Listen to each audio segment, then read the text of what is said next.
How is everybody doing now? A little better? See, BJ, that's what I've been waiting to hear all year, man.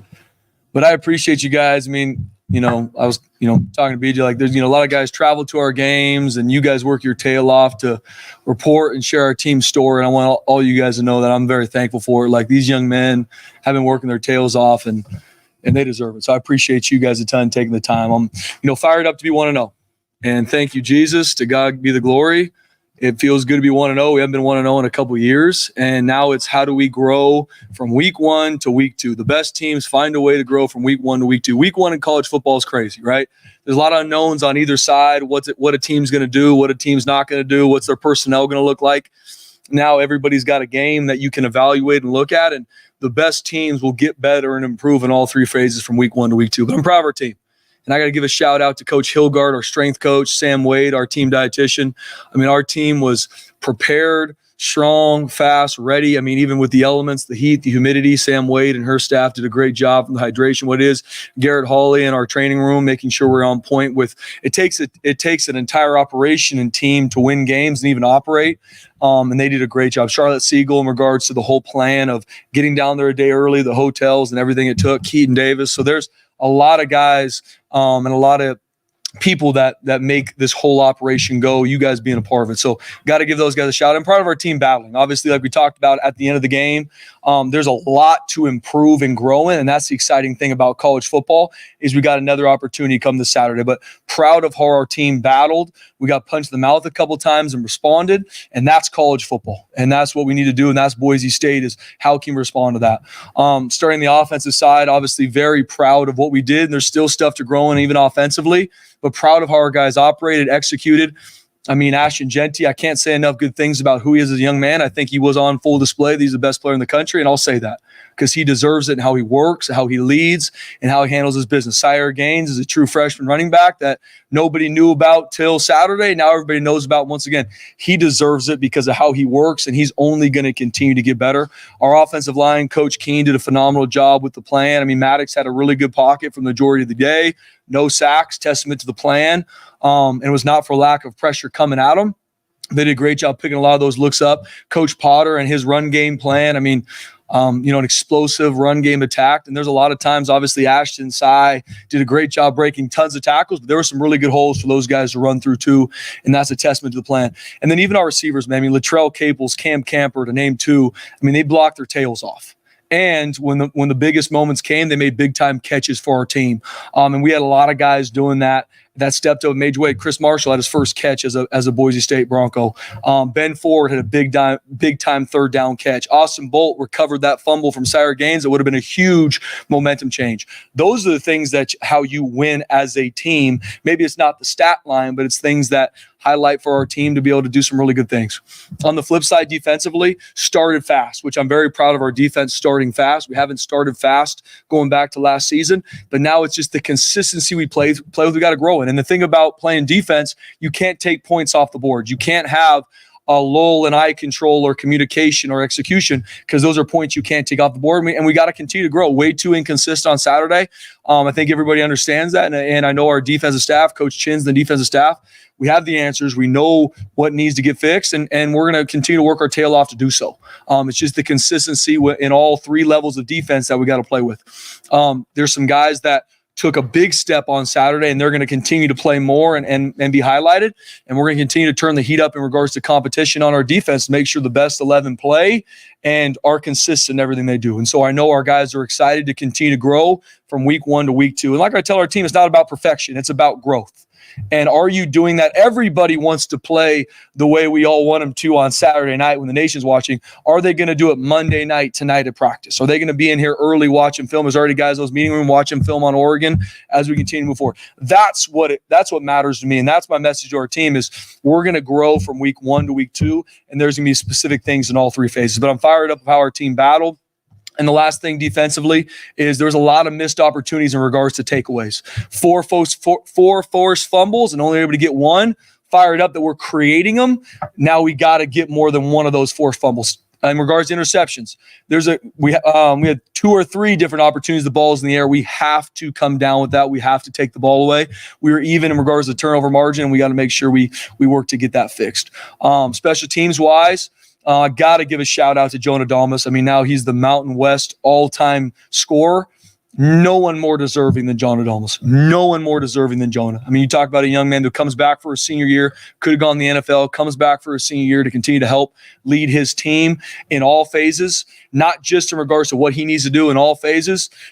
There's not a man more deserving of being the Mountain West leading scorer than Jonah Dalmas. So with that, we'll open it up for questions. After watching the film, how impressive was the offensive line? Very impressive, BJ. I mean, you talk about a group that we're having to mix and match even a couple guys in certain spots. I mean, they gelled together. They were violent. They played with mentality. They played smart. And not only in the explosive run game, also in the protection of Maddox. And once again, and I got to give a shout out to Maddox Madsen. I mean, my man, there's things on film that he needs to continue to work in and grow in, but he played a really good game on Saturday. He operated the offense. He threw the one interception. We got it down. Defense held him to 3-0. He came immediately out the next drive, had 2 30-yard passes for a touchdown. He's a competitor. He knows how to respond. He's a quick learner. You show him something, he can learn it quickly. He'll respond. And he did a great job. And our offensive line protected him very well. They played at a high level.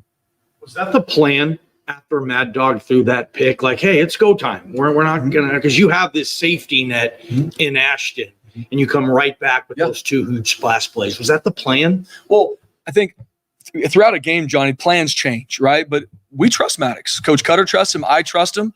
And one mistake does not lose that trust. One mistake does not change the plan that we went to. We wanted to be on the attack in the run game and the pass game. And Coach Koetter called a beautiful game on Saturday. And he was staying on the attack even after an interception, as he should, because Maddox deserves that trust. What do you do to kind of replicate the offensive efficiency you had on Saturday? We got to keep growing from week 1 to week 2. And that's, I just met with our leadership group, and that's at all 3 phases. It's all about winning as a team. Every game, there's going to be a phase that maybe plays better than the other. Special teams is where you come together and play as a full team, O&D coming together. But it's all about growing. Phenomenal production. The yards, the rush yards, the points, awesome. There's still a lot of growth that we even have as an offense to continue to push forward, and that's what we're going to look at in meetings. That's the beautiful thing about football. There's no game you're going to go into and come in to watch with your players that I just stand up here and just slow clap them and say, guys, we're perfect. See you guys Saturday night. There's always so many intricacies to grow in, and the great teams know how to grow when they win.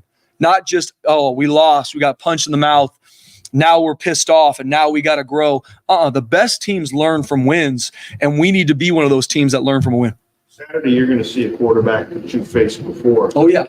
Gabriel at UCF. How is he different from the way they used him at UCF, Oregon, and then as you look, 3 years now or whatever, how do you think he's growing the most? Yeah, moving on to Oregon, I think the world of Dylan Gabriel. Obviously, I saw it firsthand as a defensive coordinator. We played him at UCF. You talk about everything I see from who he is. I don't know him personally, but everything I see of who he is as a person, he seems like a 10 out of 10 young man and leader. He is in the Heisman votes for a reason, because he's an extremely efficient passer, and he is an explosive runner as well. He can get open to throw, or he can get open and take off like he did against us a couple years ago and make plays with his feet. And he's a big-time leader. He's one of the best quarterbacks in the entire nation, and he's deserved that. He's grown every single year. He makes great decisions. He knows where to go with the ball, very elusive in the pocket, and he makes sure his offense is in really good situations. That's a testament to him. It's a testament to their staff. And I know Will Stein, the offensive coordinator at Oregon, is going to consistently put him in great spots to highlight his talents. Last Saturday, it felt like Ashton Genty kind of grabbed the national buzz. Yep. It feels like this Saturday, it's an opportunity for your team to grab the national buzz. What type of opportunity is in front of you facing, a top 3 team in the country? Yeah. This game is one of those games, guys. Our guys have been hearing about playing Oregon since last season ended, right? So immediately after the bowl game, it was Oregon 2024.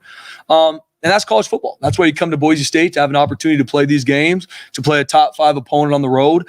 And so my message to our team is all about how we grow from week 1 to week 2. We know the opponent that we're playing. They're going to be one of the most talented teams we faced here in a while. They're going to be extremely well coached. I think the world of Dan Lanning, his staff, from Will Stein, Tosh Lupo, they do a phenomenal job. Our team's going to know and understand that. Now, how do we grow from week 1 to week 2? Because they're watching the same film that we just played, no different that we're watching their film and last year's film. And so our guys are gonna be ready for the task. We understand it's going to be a tall task. We have to earn the right to be successful on Saturday with how we prep today, tomorrow, how we practice this week, so that when we go out on Saturday, win, the nation's watching. I believe, like I talked about, are we willing to work in the dark so when the lights are on Saturday, we're ready? As you're watching the film, did you get a sense that Oregon was giving you everything on offense, or did you get a sense that maybe they had scaled things back a little bit? Or I've been asked that a lot, Mike. I mean, those are really good coaches and a really good staff. I mean, Idaho did a really good job. I know they're going to be ready for us. I've heard that from multiple people. I mean, they're an elite team that got great coaches, that got great players. Their game plan is going to be to attack Boise State in all three phases, and our game plan is going to be attack Oregon in all three phases. You can say in terms of why Breezy do more out there? Mm-hmm. So Breezy was banged up through fall camp and was able to kind of get cleared. He's going to continue to have a role on offense and special teams as he continues to stay healthy. Has Sire taken over the RB2 job? Or right now, with Breezy getting healthy, the competition is going to be high. I think everybody saw who Sire Gaines is and who he is as a young man. Competition is always going to be high in this program. If you do not want to compete in this program, this is not for you. But Sire Gaines has done a really good job, and he's earned the right to be the number 2. I know Breezy wants to be that guy too, and Breezy's got a top-end gear that we're excited to have back and have healthy. So we're going to continue to have competition. But I can't take anything away from what Sire Gaines did on Saturday. That's who he is and who he's been since he's come here. I know he had no targets. So was that just a game plan, just ball didn't come his way type thing, and he's still out there a lot? Yeah, I mean, Prince has had a good fall camp. There's still a lot of things as a sophomore that I'm excited for Prince to continue to grow in. He's got a ton of talent. Now it's the consistency with which he plays with and practices every day. But just like there's some, and obviously I talk with the offensive staff about it, there's play calls designed to attack certain coverages. And if the coverage is not that way, then that receiver's not going to get the ball. It's going to go somewhere else. So there were multiple times in the game that a play was designed to potentially get Prince the ball, but it was a different coverage. Maddox made the good read on that coverage and went somewhere else with the ball. when you talk about the defense, you said we know it needs to be fixed, and you touched on a couple of the things, but you said we have the answers. So what needs to be fixed specifically? What are the answers? Yeah, the biggest thing right now, Mike, is we got to get off the field on third down. And that's obviously something that even going into last year that we struggled with. And it's finding ways to execute and win my one-on-one, Mike. And once again, the answer is the prep and how I practice. Because you will always play on Saturday night the way you practice Monday, Tuesday, Wednesday, Thursday, Friday. And it's making sure our guys continue to understand that and how they grow. That doesn't mean you're going to play perfect, but we got to be able to play consistent. There's some things that we practiced that we didn't execute in the game. And that's my message to our team is, hey, what we practice, trust us as coaches to make sure we do that on the field on Saturday. And if it's wrong, that's on me. That's on our coaches to make adjustments and get it fixed. So there's a lot of good on that film. And I know when you give up 46 points and almost 500 yards of offense, we did not play well defensively. There are some really good snaps of defense. Now we've got to make it more consistent. And we played over 90 snaps of defense. It's hard to play good defense when you're playing almost 90 snaps. Why do we play that many snaps? We couldn't get off the field on third and long and third down. That's a huge point of emphasis this week. Our tackling was improved. That's a highlight for me leaving. I'm not saying perfect, but our tackling was improved, especially with some of the speed we were seeing at Georgia Southern. And I know we'll even see more speed from Oregon this Saturday night. So we need to continue to grow in our tackling, but we just got to be consistent to do my job, trust the defense, and when the most critical moments, which are these third downs, we have to find ways to execute. You know, Genty strikes the Heisman pose on his second carry of the year. Mm-hmm. I mean, that's kicking the door down on a Heisman campaign, in my opinion. You guys are passing out these things like, feels like the Heisman is legit. It's on the conscience here. Are you going to do stuff in games possibly to help Ashton Genty win the Heisman? You're going to need a certain level of stats and stuff, as you know. Are you committed to going for it like this? I mean, you look at Ashton Genty. I mean, we are all about to come here. We develop young men to win football games and be champions in life. No different with Ashton. I mean, Ashton had 20 carries. It's not like we gave him the ball 55 times. He had 20 carries and had 267 yards rushing. So the plan is, and Ashton Genty is one of the best players in the entire country. If not, like I say, he is the best player in the entire country because he's deserved it and he earns it. So with that being said, we're going to give Ashton Genty the ball in the run game, in the pass game, in the screen game, because he's the best player in the country. And from that, the stats and all the hype, he deserves it. Because like I said, in January, when it's snowing outside, number 2 is the first one on the field. He deserves all of it. And we're going to continue to highlight him because he's one of the best players in the country, and he has earned it. Some guys want those stats. They want to be in the Heisman votes or earn it. Go do it just like Ashton has. And he's a generational talent in regards to who he is as a young man. But once again, guys, and for guys that maybe don't know him dearly, he is an even better person than he is a football player. I keep saying that because that is not told enough. He's a unanimous captain. He is a guy that is a pro that lives in the training room. He's right now up there watching film with a couple of young running backs. That's Ashton Jenkins. What does Oregon's defense do that impresses you? Very, very well coached. And you know that with Dan Lanning, obviously defensive coordinator at Georgia involved. Tosh Lupoy does a great job with the entire defense. Well, they got great coaches on the D staff. Very, very well coached. You very rarely watching this past game and even last season see them bust coverages, nobody in a gap, like very well coached, and they fly around, like they play with the mentality. There's a lot of speed on that defense. That'll be one of the best fronts we see as a defense all year. And they're very well coached. It's not like they're just they're a very talented defense, but they're not a talented defense that's out there freelancing. Like they're very well coached. They've got great answers. They've got great switch ups in regards to showing one coverage, rolling somewhere else. They find ways to create a lot of pressure from interior blitzes as well as edge pressures. They got a lot of really good disguises on third down to put the quarterbacks in conflict.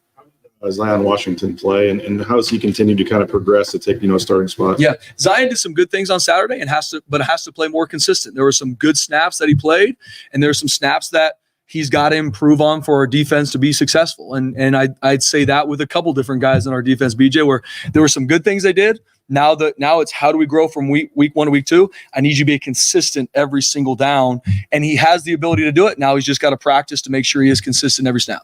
You mentioned those third downs. Just how frustrating was it? I mean, there was a string, I think, where 9 straight third downs you guys gave up. Just how frustrating was it to not be able to get off the field? It's very frustrating. That's the reason we played as many snaps as we did on defense. Like I said earlier, is because we didn't get off the field on third down. And I mean, and another point is we got to be smart in everything we do. We start the second half. We get them to 3rd and 12, and we have a roughing the passer penalty. Regardless if it was right, wrong, bad call, good call, it happened. And so now instead of being off the field, offense is up, 2-score lead, we miss it. Then we don't execute another 3rd and long on that drive, and we end up giving up a touchdown. So we got to make sure that, and we've got a great group of guys that want to be successful, that have been working their tails off. Now, can we have that same mentality from week 1 to week 2 and continue to grow to be consistent? And then out there, we got to find a way to win our one-on-ones. There's some really good throws and catches that Georgia Southern had. Those are, as a defensive coach, I'm cool. Like, hey, it's a good throw and catch. They're battling. One of them bounces off his chest and he grabs it for a big gain. I can sleep at night. It's making sure that we are consistent, but that's not why you win and lose football games. We got to be consistent with how we practice so we can be consistent in the game, and a lot of it shows up in those third and longs. About the offensive line earlier, not to ask an injury question, but just in general on the O-line, I guess if you have to go, whether it be with a backup center or down the line a little bit, how do you feel about guys 6, 7, and 8 on the O-line? Yeah, it's definitely something we got to keep growing, BJ. And I think that's where it is, for us as a team. It's all about developing your depth through spring ball, fall camp, and then obviously as the season goes.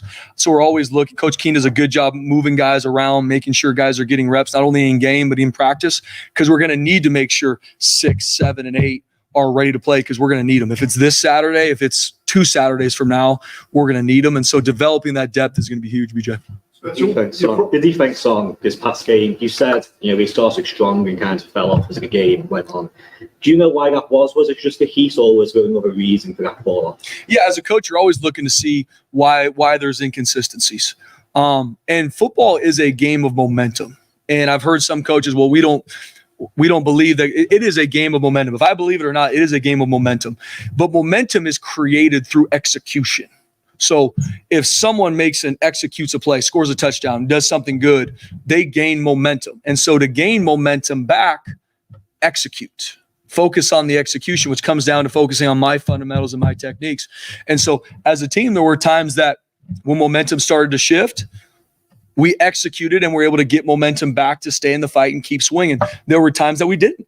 And that's the learning point for me with our team and in our meetings today, is making sure, hey, when something goes sideways, which it always will, how do we focus on what I can control, which are my fundamentals, my techniques, so I can execute, win my one-on-one, and then that side of the ball, O or D, will then start to have that momentum to continue to change. Malachi, in terms of what you want him to be, his role on game day for 3.5 hours, from my perspective on Saturday, he wasn't overly active, but what do you want him to do for 3.5 hours of game day?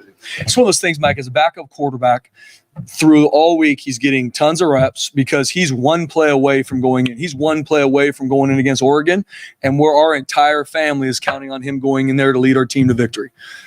And that's the mentality he has to prep with. Last week, he did that. He's making sure I'm in there Monday, no different than if I'm going to be the starter or if I'm going to be backup, because you're one play away from being thrown in there. No different in a game. So it can be middle way of the third quarter, something happens, you got to get in there. I've got to make sure I've done a great job from watching the drives, and now we have the luxury of having the tablets on the sideline, so I'm able to rewatch drives to make sure I know what's happening. I know how we've been attacked. Maybe I haven't been in there and actually been in the play myself, but I got to live through what my eyes are seeing and what I'm seeing in the tablet. So when my number's called, and you never know when it's going to be, that I'm ready. And that's what we need from Malachi. A little bit about the offensive line.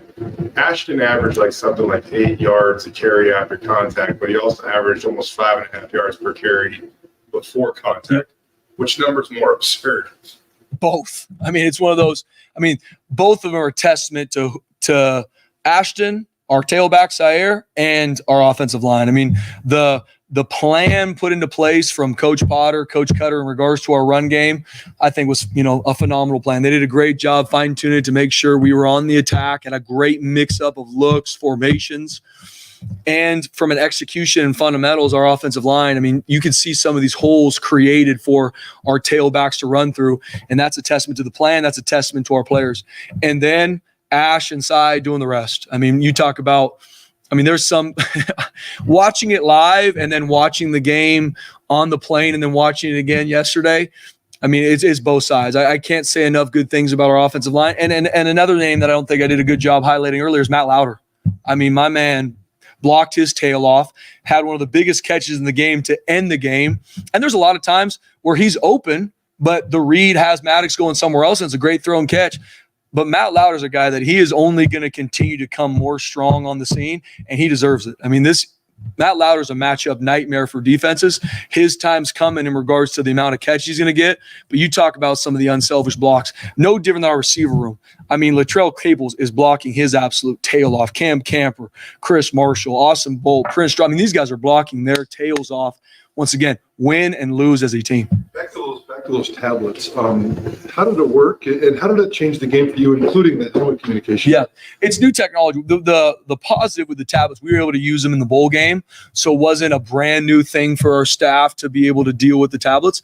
But it's changed the game in regards to so much of game day operation for both sides. O&D is making sure that you have direct communication from the box to the sideline of what just happened. What defense were they in?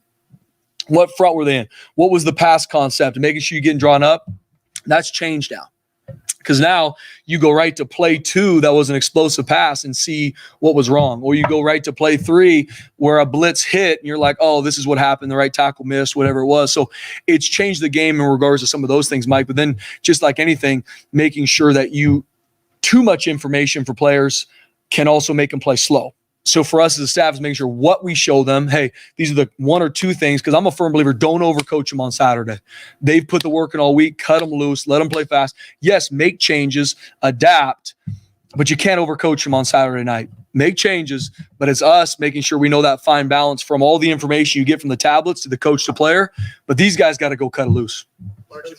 I know how close you are with Coach P, and when it comes to things like Heisman campaigns and stuff, like once upon a time, like stuff like that wasn't necessarily emphasized or maybe embraced here. Yeah. So is that anything you've talked to them as times have evolved and times have changed?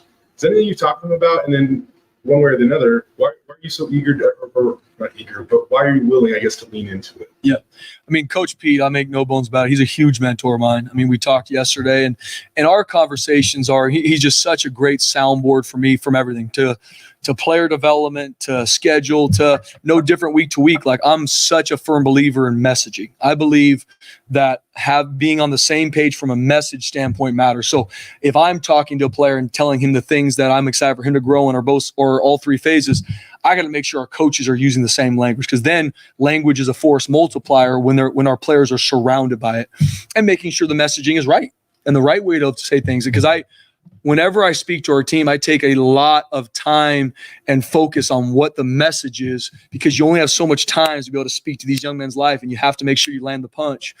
And so that's so much of what me and Coach Pete talk about. In regards to the Heisman campaign, haven't talked a lot about it with Coach Pete. And my philosophy is this: Ashton deserves it. Now it's him going out every single Saturday and putting it on film, with him earning and deserving it. But I will never let one thing take away from our team. And that's why I can say that proudly, because I know how Ashton works. I know how much he cares and loves about this team. And his teammates that see the Heisman campaign, they also see him here first. They see him the last one to leave the practice field. They see him live in the training room. So I got no problem talking about it, because he's earned it and deserved it. But it is most importantly about our team, the 2024 Boise State Broncos, our team, not about a player. But Ashton deserves all of it. That's why I am very open about talking. He's the best player in the country. 8 different players catching passes for you guys. When you're able to spread the ball around like that, how much nicer is it than, as opposed to in the past, it felt like you had to rely on 1 or 2 guys really in a lot of games? Yeah, we got a ton of weapons on offense. And we brought in guys that are explosive, that want to be a part of this team, be developed, and be a part of this explosive offense. And each week, those guys will be different. Like I said, this week, you saw a lot of Cam Camper and Latrell Caples catching the rock. It could be very different against Oregon. Just depends on coverages and rotations and what it is. But we've got a lot of weapons to keep defenses off balance, to where they can't just hone in on one player or one scheme. And that's the only way to be an explosive offense, have a lot of weapons. Analytics and the call to go for it on 4th down there. I mean, how do you weigh, like, okay, I'm just going to 100% do what it says versus your gut versus, okay, I know the chart says to go for it, but we're at our own 33 here and they have all the momentum. Like, I mean, how do you kind of go back and forth? I know you said after the game you'd make the same call again. For me, I use the analytics as a frame of reference. And I'm open and honest with our coordinators as we go through. And obviously, it's become a huge part of college football and the NFL. And so it's a frame of reference for me. Then it's my job as a coach, to your point, BJ, feel how a game's going. How's our defense playing? Where are we at field zone wise? And there's a lot of times in the game that maybe something would come up analytically, like, nope, I don't feel good about that. Because however things go, it's on me.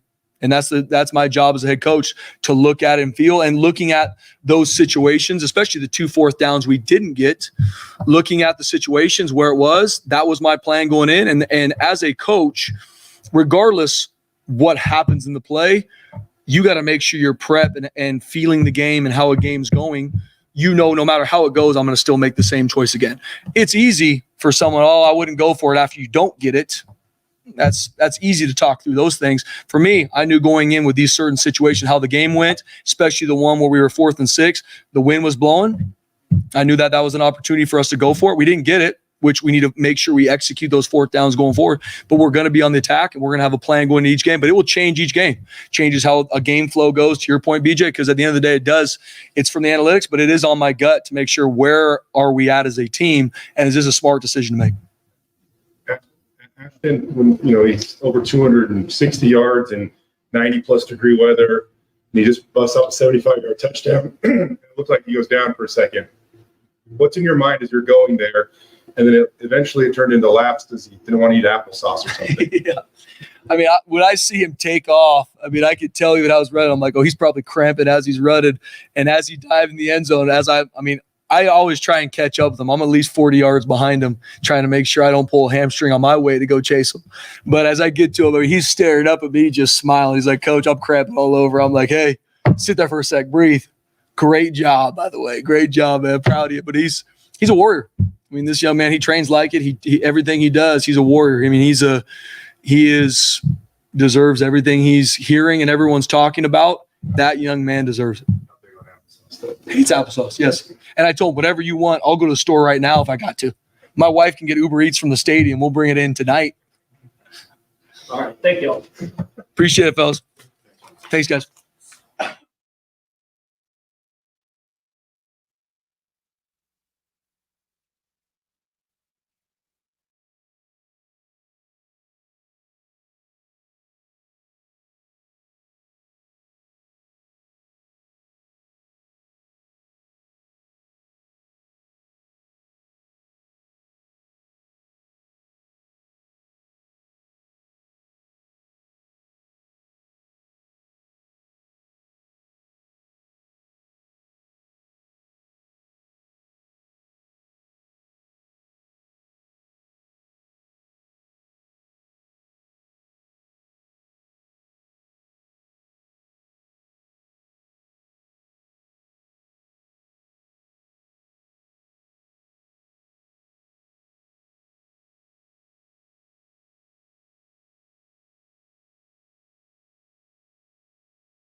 Question there? Just overall, the offensive proficiency you guys showed on Saturday, just how happy were you with that?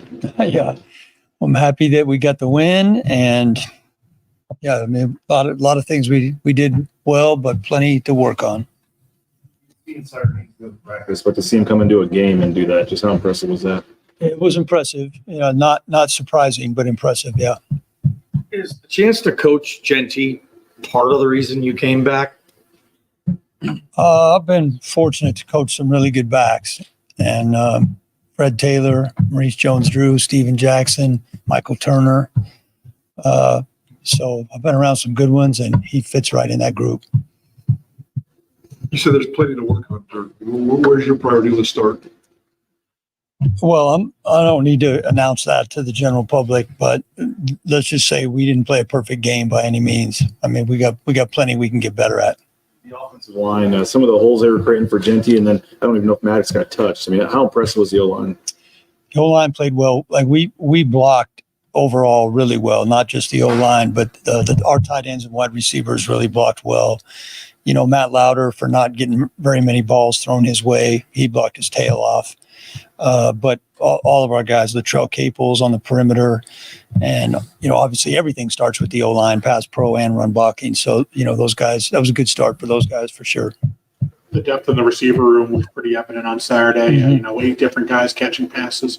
Just is spreading the ball out like that. Is that always going to be part of the game plan? Well, that's a blessing and a curse, right? It's a blessing and a curse because those guys all want to be fed, and there's only one ball. So you guys can draw your own conclusions from there. In terms of like you see the effort of a Matt Lauder or the Latrell Capel at the time, the ball is in their hands. Like, overall about maybe the potential of your offense because of that type of willingness, I suppose. Yeah. Well, they're all, those. It's hard. It's hard for. This is a game based on stats, but it's also a team game, right? So the object of a team game is to get one more point than the other team. And we were able to do that. But within that, guys want to, they feel, they have a tendency to feel more like they contributed based on their individual stats. So, I try to tell those guys, everybody has to have when you're a run first team, everybody has to have an O-line mentality. Those guys are grinding it out and never getting the credit. And that's hard to do. That's hard to do for some of the other skill guys. It's human nature, but at the same time, it's a team game. And that's just a hard thing. It's hard everywhere, not just here. Whether it be the offensive line or Maddox just getting the ball out, he didn't take any sacks. You guys weren't behind the chains a bunch. Like when you have this ground game, I know the answer is probably obvious, Dirk, but like when you have this ground game, how big of a difference maker can that be for going out and scoring 56 points? Well, it's forget how many points you score. That's huge. Being ahead of the chains is huge, and staying out of third and long, and that will be a big challenge this week. If you really drill down on that Idaho game, even though the score was close, and hats off to Idaho, but that Idaho was behind the chains all day. I mean, it made it tough. They only ran 48 plays in the game, so staying ahead of the chains every week is very important. Most games got a report on Maddox. What'd you like? What are you talking about this week? Well, he was solid. I mean, Maddox was solid, and we expected that. He made a couple of mistakes, and it's tough to be perfect playing that position. But he got the ball out on time. He made good decisions a majority of the time, and put the ball on the money a majority of the time. So that's what his job is when you're ahead of the chains, especially. It's the game changes a little bit when you get behind, and we did get behind again in the second half. And I thought he really, coming back 2 times, one after he threw the interception, and then the second time after we got behind in the second half, I thought he really came back and answered the bell both times. After that pick that you were mentioning, you guys started that drive at the 10-yard line the next drive, and to go 53 to Camper and 30-something with trouble. 2 plays, you're down to the 1-yard line or whatever. I mean, just what's that say about him, but also your confidence in him to call those plays? Oh, I definitely have confidence in him. There's no question about that. And, those are 2 plays that we wanted to get to. It was sort of ironic that it was right after the interception. That wasn't necessarily planned that way. That's just kind of when they came up. But that does indicate the amount of confidence we as a coaching staff and as a team have in him. How'd the new coach to QB helmet receiver thing work? Are you a guy that likes to be in his ear up until like 15 seconds, or how did you play that, Dirk? Well, I thought overall it went pretty smooth. There was a few hiccups with it, and I'm sure there will be as the season goes on every week. No, I'm not a guy that likes to be in his ear. I think that's why you meet all week. We have hundreds of meetings and hours of meeting time with those guys. I think on Saturday you're trying to let them play, and you're just trying to give them the information they need, which is the play call and maybe what personnel are in the game for the defense, and then let them go. Obviously, Oregon's going to be really loud, and we're already seeing every single game, and I think you referenced it last week, and it's more and more now, and thoughts it's going to be crazy. So how much do you rely on that, or how much do you go back to old school with some silent stuff?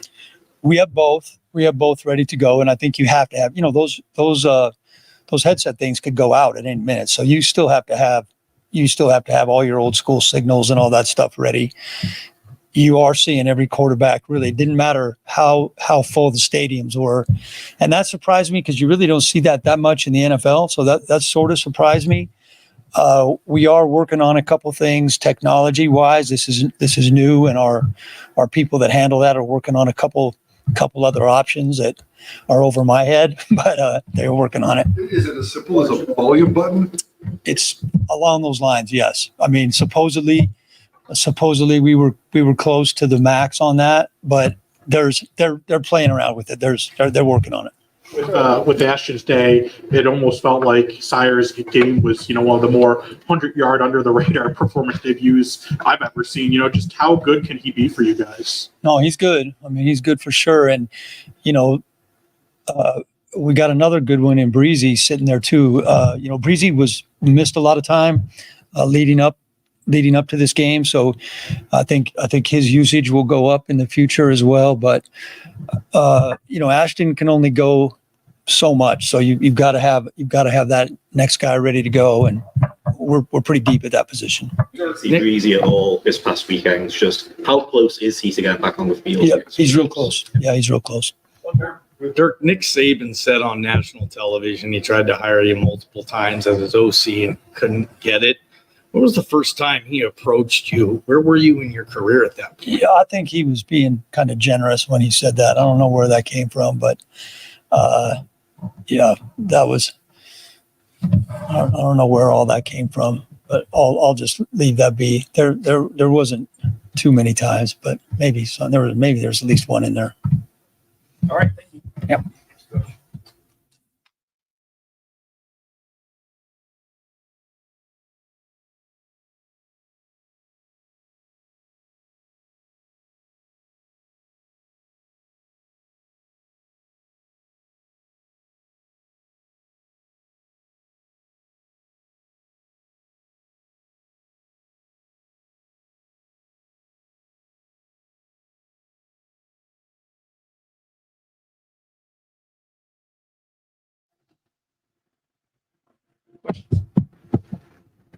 Situational football, it's talked about a lot here. Is it more willing to give a pass on situational football airs week one, referencing the roughing the passer? I mean, that flipped the game, I thought. Yeah, I mean, that's one of those deals we talk about in practice. It's, you stay away from the quarterback so much. You can't do it. They protect the quarterback probably more in the demeanor in which it happened than the timing. Just putting your head down, putting your shoulder down, probably more the demeanor was the issue than the timing. But that's something you can't do. They protect these quarterbacks now. You're right. There was big momentum going one way and it swung at the other. So that's just a penalty we can't have. Didn't do it on purpose. We got to do a better job of covering those things that we cannot simulate in practice. When you go, that was part of a stretch of 9 straight third downs that you let up. And, we were talking to Andrew after the game. He said, it was frustrating because you guys were getting in the right positions you needed to, but, but one mistake after another would lead to a first down. How do you just fix that? No, I think it's it's always good to fix things up after a win. And there's a lot we have to fix. Early in the game, guys were lined up correctly, communicating correctly. Everything was being done at a very, very high level. And as we got tired, as the game went on, a few things didn't happen our way, just with some leverage, some communication pieces, some things that I could have definitely corrected. I don't want to get into because that's going to get game plan-ish for next week, but definitely things that I didn't do as far as following the game plan that I could have helped those kids with. But it's just executing at a high level. It's doing the simple things better than anybody else does. And part of those things is maybe we need to rotate guys a little bit better. Maybe we let them play too many reps down there in the heat. So a lot of things correctable from the coaching staff and the players. But like I said, it's been a while since we won game one, which is, that's a good thing to have. We got a victory, and now we can fix things while we got a victory, but that's not the standard anyone wants to play with. So there's some good, there's some bad. Let's get this thing fixed and let's get it tightened up for next week. You mentioned the good. I mean, you had 4 forced fumbles for the first time in like almost 20 years here. You had the 4 sacks. I mean, are there things you can point to that obviously you were pleased with? Yeah, definitely. Anytime you get a lot of hits on the quarterback, that's what we like.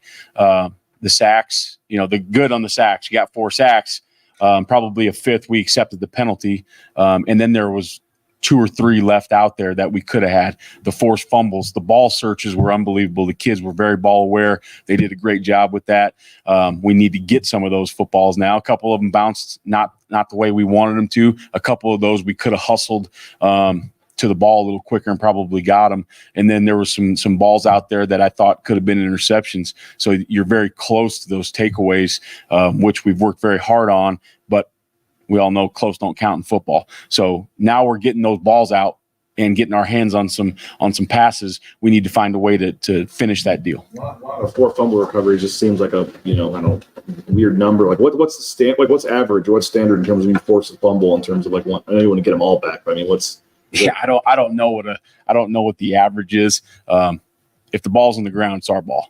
So we've got to get those footballs. And probably a piece we've been drilling the forcing the fumbles like crazy. We've been drilling the tomahawk and the forcing of the fumbles and the tip balls. We probably need to drill recovering the football a little bit better. Kind of like the last half of last season when it comes to Andrew Simpson. He was used like so much as a pass rusher, and he did get a couple opportunities, but it didn't seem like at the volume maybe over the last half of last season. And then he makes the play that kind of helped turn the game back in your guys' favor. So without going too much into the depths of it, how much does he have to offer you, and that's as a pass rusher? Oh, Andrew has a lot to offer as a pass rusher. He's a really good blitzer. He can do.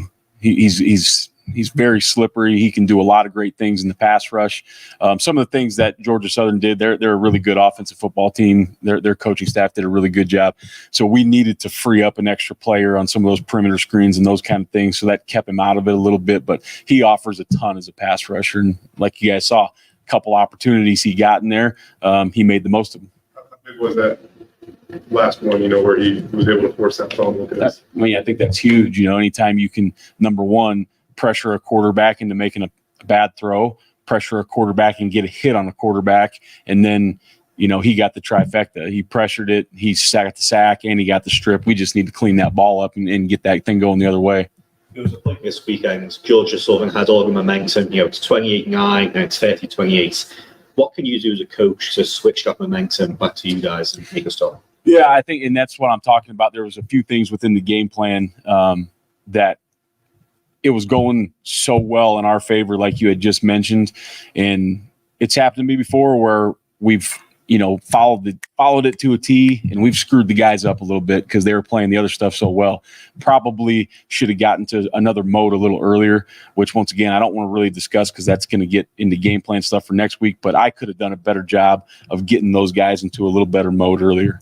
And then, like you said, like the momentum, just like Jay just talked about, that momentum, like our offense was playing at an extremely high level. Like we needed to get them the ball back, period. Gabriel had close to 50 passes this week against Idaho. What do you guys have to do to just really be aware of all times of what he's going to do? Yeah, I think everybody's pretty aware of what he can do. not only that, but he's put on film that he can do it as a runner as well. So truly a dual threat quarterback. You're going to have a lot of different mechanisms to get him confused because he's seen a lot of football. But once again, pressure and confusing those quarterbacks, even if you can delay them for a split second, I feel like they have a really good offensive line. We have a really good pass rush. So that should be a good battle up front. But we have to have ways to get some pressure on him and confuse him in the coverage a little bit. How's it different going up against a guy like him because he's obviously immensely talented, but he's also been playing college football almost a third of what you've been coaching college football. I mean, he's been in this league forever, right? So how is it different going up against this guy with so much freaking experience? Yeah. It's almost like you're playing, and I'm not saying he's good enough to go play in the NFL right now. He definitely will be someday, but it's like you're playing an NFL quarterback. Like he's been around a lot of football and he's been with some different teams and been in different systems and been coached by a lot of great quarterback coaches / offensive coordinators. So he's got a lot of experience, different reads, different ways he can pick apart the defense. It's just like playing one of those experienced guys. And shoot, I recruited Dylan Gabriel in high school. I remember him when he was running around as a young guy, and he's a fantastic young man, and he's a really good football player.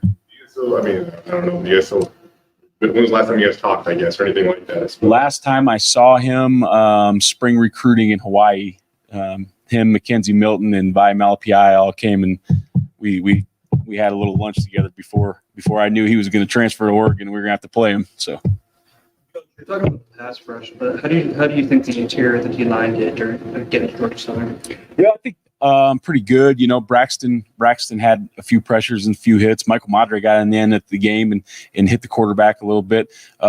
We kind of knew going into that thing, that interior pass rush, like we were going to have to make some space for the edge guys, and like the Andrew Simpson pressure sack that he got, we were going to have to occupy some of the guys inside and let those edge guys get free a little bit. So I think they did their job. Like to see a little bit more production out of them, but I think that they did what they were instructed to do. Why is The middle eight or whatever it used to be called around here, like the late in the first half, start of the third quarter. How big is that? I mean, when they come down and score in the last minute and then get the ball and come down and score again, that's obviously a huge swing in the game. Yeah, that's to be quite honest with you, you lose football games that way. When you at the end of the first, the beginning of the second, like you can survive one bad one. Especially if you can survive, if they go down and score and then your offense gets the ball and they go down and score at the beginning of the half, like that's survivable. When you give up two like that, it's hard to win football games. Thankfully, we did enough late on defense, and our offense did a ton throughout the entire game where it didn't cause something dramatic. But the offense runs 4 plays and goes for it and doesn't get it, and the next thing you know, you're trailing all of a sudden. I mean, how quickly did it seem like things were flipping there? Yeah, it seemed like it happened pretty fast. But that's one other thing we've just got to get fixed a little bit on our side of the football. Bad field position is going to happen, especially the new day and age of analytics. There's a lot more people going for it on fourth down. There's really great punters, so the field gets flipped. Things can happen, turnovers, anything can happen. As a defender, you got to have a different swag about you when that ball gets put in the minus, when we're in not favorable field position, like it's time to stand up and know we got to go. So that's one thing. We just got to improve the urgency when we get put in an undesirable situation. On this side of the podium, we're obviously obsessed with stats, and Ahmed had no sacks and just a couple of tackles. But from your perspective, how did he grade out? Ahmed played really well, pursued to the football, made some unbelievable chase tackles on some of those perimeter screens. And I don't know if it goes in a stat or not, but he got some really, really hard hits on the quarterback that, those you keep getting hits on the quarterback and that affects him throughout the game. So I thought Ahmed played a really solid football game. He did not get a sack, but you're not always going to get a sack every single game, but he played really hard and he did his job. Grade out, good, bad. What'd you see there, Coach? Yeah, there's some good and there's some bad. The thing that we can always build on, they played good tight coverage against some fast receivers. We got to finish at the ball better. We all know that. Got to tackle a little better. But I think that they can cover. Like they can cover people. We just got to get them to use technique all the time and finish on those routes. But they're good players and they will cover people. So, and we saw on there, the ones that don't get put on television, some people don't watch, are the PBUs that get broke up. So we've seen what they can do. There's other ones that go on TV or you guys are watching where it didn't go our way, where it was a catch, a 50-50 ball. Those are the ones where, like, this is you, this is not you. So you just got to be you all the time. But they've shown on film that they can do it. And Marco obviously so good at getting people lined up. He's always in the right spot. I know things vary off matchup, but he was on the field for about a third of those 90 plays, right? So how does he factor in, moving forward, I guess? Yeah, it's going to be one of those deals where if we're playing a team that, they have a lot of speed, we're going to have to match the speed. Marco probably needs to, play a little bit more. But to keep Andrew fresh and Marco fresh, those guys are going to have to rotate quite a bit. So finding a way to get him a few more reps is something that we're talking about currently. Oregon didn't have the game they might have expected against Idaho, which fair play to Idaho.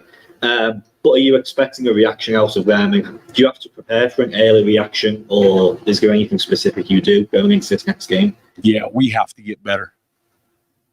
The Boise State Broncos need to get better at what we do. Idaho did a freaking great job. They played a really good football game the other week. Oregon's got a lot of stuff on film from the last year. They have a lot of stuff that they didn't do in that game that they haven't done but there's a lot of stuff to get ready for. So we got to get better at what we do. We've got to get ready for the formations, the shifts, the movers, the different plays. But this is not about them. This is about us. And this is about how big of a leap can we make from week 1 to week 2, because that's what good football teams do. They improve a ton from week 1 to week 2. All right. Thank you. All right. Thanks, guys.